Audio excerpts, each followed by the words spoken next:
sedangkan saya kan tulang punggung di rumah kayak gitu. Memang sih nggak boleh ya seperti itu, karena kan memang ada Allah ya yang ngejamin kita. Cuman ya kan tetap ya, maksudnya ya manusia aku kan sendiri ya, maksudnya ya tetap sih nggak boleh ya, memang harus pasrahin. Cuman tetap aja gitu, saya gimana ya nanti anak-anak gitu loh. Sedangkan saya kan umpama nih, saya sendiri kontrak rumah, tinggal satu-satunya yang dikerangkan itu.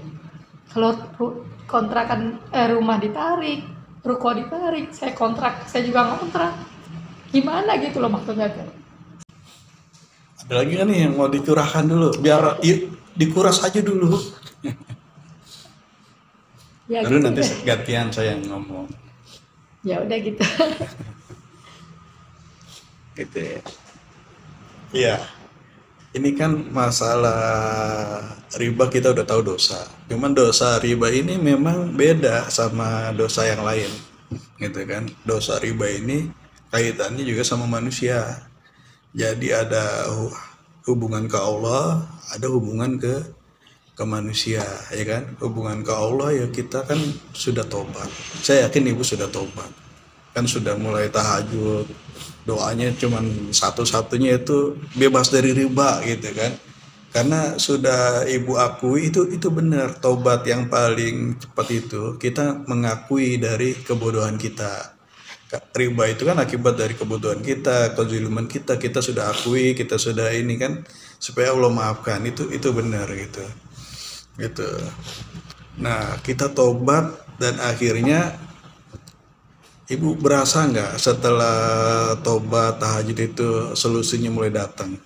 Iya. Ketemu Pak Yosi itu kan salah satu solusi. Makanya kan Gitu. Pak Yosi juga, saya bilang Pak Yosi, kayaknya ini emang jawaban doa saya. Betul. Kok bisa ketemu dengan klinik riba yang tadinya saya nggak tahu itu klinik riba ada di mana, kan nggak, maksudnya saya nggak ada tahu ada klinik riba. Tapi tetap jangan sampai melenceng, jangan jadikan klinik riba ini sebagai solusi. Solusinya tetap Allah. Iya, tetap ya kan? Allah. Gitu. Makanya Klinik riba perantara. semuanya perantara. Dan yang dahsyatnya gini, Allah itu kan alatif ya, maha lembut. Solusinya itu kadang-kadang lembut. Saking lembutnya kita kadang tidak berasa, oh ini solusi, bukan, gitu kan. Alhamdulillah nih ibu sudah menangkap solusinya, meskipun lembut. Masa ketemu Pak Yosi aja solusi, gitu kan. Masa riba bisa di stop sih, gitu. Sampai ibu datang ke sini itu juga sudah kemajuan. Obat ke Allah itu langkah pertama, gitu. Karena kan ibu harus dihadapkan kepada manusia masalah utang piutang ini. Gitu. Jadi tetap kita harus mencari tahu bagaimana mengkomunikasikan kepada si piutang ini yang meminjamkan bank ini. Nah, dua hal ini penting, gitu. Tetap ke Allahnya kita minta supaya kita dikuatkan, karena nanti nggak mudah ini Bu. Ini saya bilang dari awal aja nih, tidak mudah untuk berkomunikasi ke pihak bank, gitu. Karena apa? Karena mereka kan, ya ibu sudah merasakan juga, sudah mulai ditelepon, sudah mulai apa. Gitu. Kenapa saya bilang dari awal tidak mudah? Ya, supaya ibu tetap istiqomah, ada kekuatan, ada keyakinan. Nah, keyakinan apa yang paling mendasar? Bahwa riba itu haram, dosa besar, harus dihentikan. Seperti kita mau bersihin rumah kita bau, yang kita cari apanya?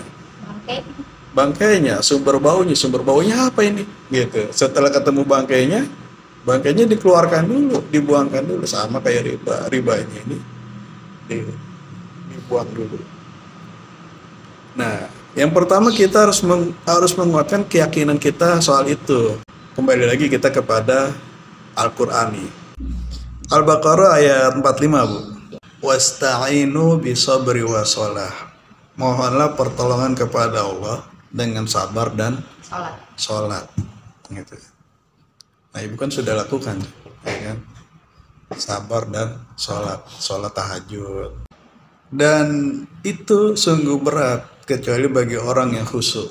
Jadi sabar sama sholat itu berat, kecuali bagi orang khusyuk. orang yang khusyuk itu yang kayak apa? Itu ayat selanjutnya tuh.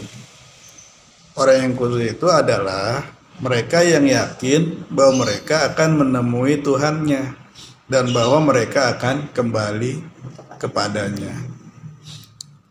Nah, kalau kita baca ayatnya itu, alladzina yazunnuna annahum mulaqu rabbihim wa annahum ilaihi rajiun.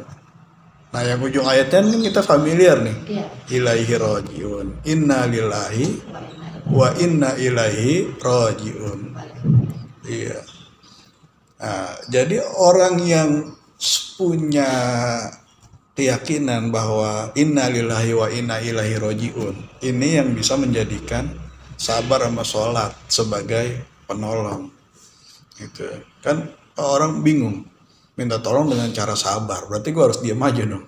Terus cara sholat gimana gitu kan, sementara utang 20 juta mau cari kemana gitu kan, apa cukup diam sama sholat tunggang langgang? Kan nggak cukup. Nah, itu karena itu tadi mereka belum ada inna lillahi wa inna ilaihi rajiun. Betul nggak? Iya. Gitu. Nah, sabar itu gitu, kita terima dulu, kita tunggu gitu. Kenapa kita tunggu? Ya semua udah ada yang ngatur gitu kan. Kembali lagi kan, Allah mau kasih apa, nanti mau bagaimana terjadinya, ya kita terima aja dulu gitu. Ini kan sabar ini melahirkan rasa apa? Plong. Bener nggak? Yang tadinya sesak napas dengan sabar, akhirnya plong kan gitu, orang udah sabar supaya plong dulu. Kalau nggak plong itu susah nerima masukan-masukan. Maksudnya gitu. Kenapa kita harus sabar? Supaya ya kita plong dulu, kita terima dulu, kita ikhlaskan dulu, supaya masukan-masukan itu bisa ibu terima. Bener nggak itu? Bu, ribanya jangan dibayar. Masa sih riba ntar gue diteror sama bangan gitu kan. Tapi kalau kita udah mentok, udah oleng, kita udah tahu haram, ya udah saya mau lepas dari riba, doa saya begitu, ya udah jangan dibayar. Nah, kesabaran itu yang membuat kita nanti akan memudahkan ibu menerima masukan-masukan. Tapi memang pas kemarin Pak Yosi bilang, ya udah jangan dibayar, terus saya hilang, udah pokoknya ribanya di stop dulu. Langsung Pak konten, saya belum bilang Pak Yosi, tapi dana yang dari BRI udah saya siapin itu langsung saya pindahin dulu. Terus nggak tahu ya, keyakinan saya itu langsung kayak ini gue bisa ngelewatin ini semua. Nah, gitu. iya, itu tadi kekuatan dari sholat tahajud gitu. Nah, yang lebih dahsyat lagi nih, itu tadi catat ya, inna lillahi wa inna ilaihi rajiun. Nah, sekarang kita buka ayat 150-an. Coba Jadi saya. itu sih sebenarnya bisa lebih ke pasrah. Kalau memang udah ini Pasrah. ya udah innalillahi wa inna, apa yang ini memang udah harus kembali. Berarti kalau memangnya apapun yang terjadi, rumah saya atau ruko hilang, berarti memang itu udah Allah ridhonya seperti itu. Karena gitu hati kita ini sedang menuju ke Allah, bukan urusan dunia lagi. Iya. Gitu kan. Nah, masalahnya saya ini mungkin keimanannya lagi diuji. Kadang-kadang Bu, kalau kita udah pasrah, ketemu aja tuh barang, aduh kemana nyari ke sono ke sini kan, udah dah kelihatan barangnya gitu kan. Kalau kita lagi gerabak gerubuk gerasa gerusuk, gak ketemu itu barang.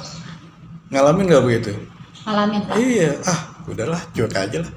Nah, udah kita lupain, kita pasrahin, dia datang tuh barang gitu kan. Itu contohnya. Nah, ini penguatan ayat selanjutnya tentang innalillahi wa inna ilaihi rajiun 155. Coba baca artinya, Bu. Artinya, dan kami pasti akan menguji kamu dengan sedikit ketakutan, kelaparan, kekurangan harta, jiwa, dan buah-buahan. Dan sampaikanlah kabar gembira kepada orang-orang yang sabar. Iya, berarti kan kita udah nggak stres lagi, udah dikasih kabar gembira, udah bisa tersenyum. Gitu. Karena ini modal masalah kita mendapatkan kabar gembira, muka kita jadi ceria, senyum kita jadi terkembang lagi. Ini modal untuk berkomunikasi dengan orang-orang itu. Gitu. Kalau kita orangnya takutan, stres, nah ini senjata bagi mereka untuk cara berkomunikasi dengan orang itu akan terjadi dengan baik kalau kita merasa sebagai mitra sejajar. Kita nggak merasa rendah, bener nggak Bu? Kalau kita merasa minder kan komunikasinya jadi nggak bagus. Ibarat deal-dealan kita jadi kalah ibaratnya gitu kan. Karena nanti nih ibu akan menjalani proses negosiasi Sama pihak bank. sama pihak bank. Jadi sekarang nih rangkanya sudah tobat, sudah nanti didata aset-asetnya, hutang-hutangnya, lalu itu persiapan untuk negosiasi ke bank gitu. Tapi ada nggak maksudnya yang kesini, maksudnya yang ke klinik riba, asetnya maksudnya bisa dicicil gitu pokoknya itu aja.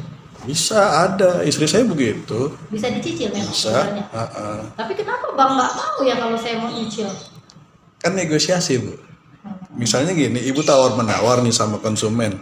Konsumen nawar, ibu langsung mau nggak? Enggak, sama juga dengan bank. Ibu nawar ke bank, boleh nggak? Bank juga nggak langsung mau Bu. Kan keuntungannya di situ. Iya. Kalau dia langsung mau, keuntungannya berkurang dong, Iya. menurun dong. Itu hal yang wajar nggak? Iya. Wajar kan? Berarti Ya, wajar buat kita, buat bank nggak wajar. Pasti kan bank maunya untung. iya, kita Iya. empati dulu sama bank. Iya. Oh, bank maunya untung, pantes dia nolak. Berarti kita nggak usah down. Ketika bank nolak, kita nggak usah down. Ah, emang wajar lu nolak. Tapi kita negosiasi untuk menyelesaikan hutang. Nih seandainya bank nggak mau, oh nggak bisa, gini. Ya ada caranya nanti. Oh, gitu ya. Setiap Pokoknya segala. saya perlu pendampingan terus gitu. Iya, ada Kalau caranya. masalah itu mas saya oke. Pokoknya saya udah pasrah jangan putus asa. Bang nggak mau, ya nggak mau. Yaudah deh kita enggak, jangan. Enggak, Pak. Karena itu tadi, bang nggak mau itu wajar. Itu dari Kita pihak mereka. intinya harus berjuang sampai akhir. Iya, kita juga nggak mau. Lanjut nih Bu. Ayat. Tadi kan 155 kan? Ah. Dan kami pasti akan menguji kamu dengan sedikit ketakutan, kelaparan, kekurangan harta, jiwa, dan buah-buahan, dan sampaikanlah kabar gembira kepada orang yang sabar. Jadi nanti setelah bersama klinik riba, bukan berarti ketakutan, tekanan itu berkurang. Tetap ada. Tetap ada gitu loh. Iya. Jangan, loh kok saya kan udah serahin ke klinik riba, kok saya masih begini gitu. Jangan begitu. Gitu kan. Paham ya? Iya, Gitu. Tetap sabar. Gitu. Kan. Tetap sabar, ikhtiar, tawakal, tawadu. Terus sabar itu yang kayak apa? Nah, ini yaitu orang-orang yang apabila ditimpa musibah mereka berkata, Inna lillahi wa inna ilaihi roji'un. Mereka itulah yang memperoleh ampunan dan rahmat dari Tuhannya, dan mereka itulah orang-orang yang mendapat solusi. Itu. Jadi orang yang sabar, innalillahi wa inna ilaihi raji'un, dapatnya 3.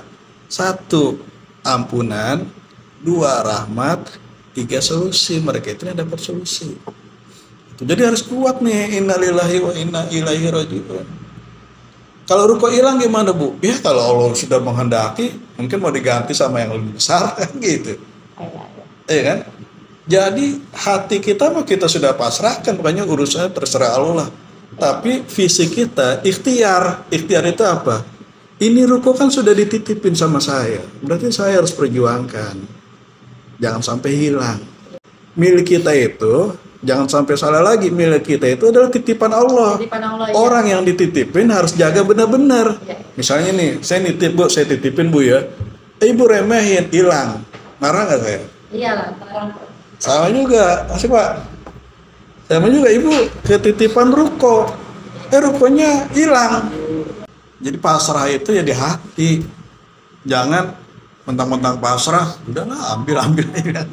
Enggak. Tetap harus berjuang. Harus berjuang. Niatnya apa? Mempertahankan titipan Allah itu tadi. Tapi hati tetap harus pasrahkan semuanya. Iya, betul. Kosong. Jadi artinya ini. Innalillahi, segala sesuatu itu sesungguhnya segala sesuatu itu semuanya milik Allah. Kita bagian ketitipan. Benar nggak? Bukan milik kita nih, ini milik Allah. Kita yang dititipi. Sebagai orang yang ketitipan, apa tugas kita? Menjaga dan merawat. Menjaga, merawat, mempertahankan. Jadi jangan sampai diambil orang begitu aja, apalagi disita oleh lembaga riba. Nah, maksud saya pasrahnya di situ jangan sampai salah gitu loh.